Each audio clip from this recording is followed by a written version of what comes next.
Queen's Banquet is a visual feast, the exploration of the ceramics and the different techniques with the ceramic sculpture, and also then the decorative plates and butter dishes I was making, and then the paintings, because I love the idea of the Radley, the old hall, where it's got this fabulous Jacobean table. If you were in a banqueting hall, you would have works of art around you, and it's all nourishment for the soul.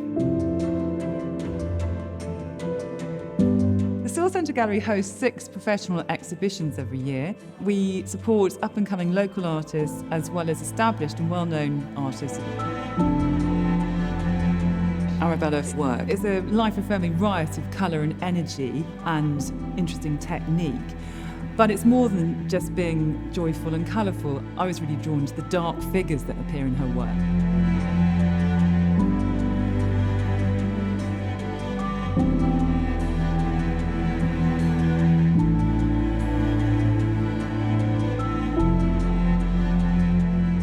All the works I've seen this evening have this sort of like three-dimensional quality to them. You know, as you arrive, you're obviously overwhelmed by the quite vibrant colours and the textures of everything. Her paintings reflect her as a person. The use of paint and colour is absolutely fabulous and so contemporary. Her mixture of colours are just so vibrant and so intoxicating.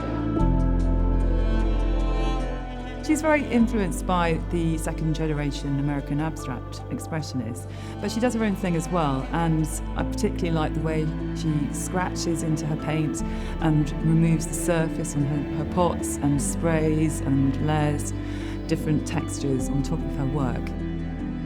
The piece that stood out was the Madonna, which is based on a mixture of Madonnas. One is the Madonna in St Pancras in the church there, one is famous Madonna by Bellini, and the other Madonna is Sophia Loren.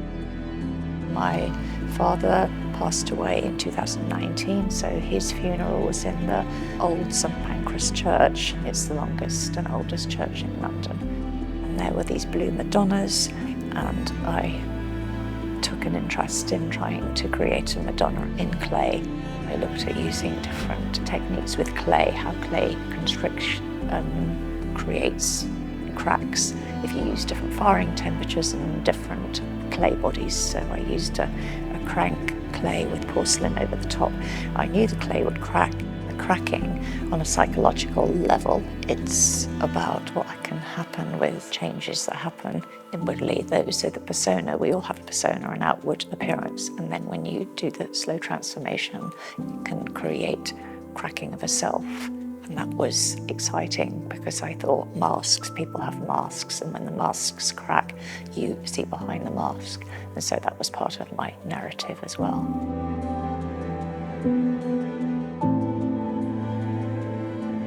Colourful, joyful, lot of energy. I think this is really, really original. 18 months ago, I discovered Instagram, and very quickly I picked up Arabella's work. The paintings are just as I imagined them. Her physicality, her immersion in the work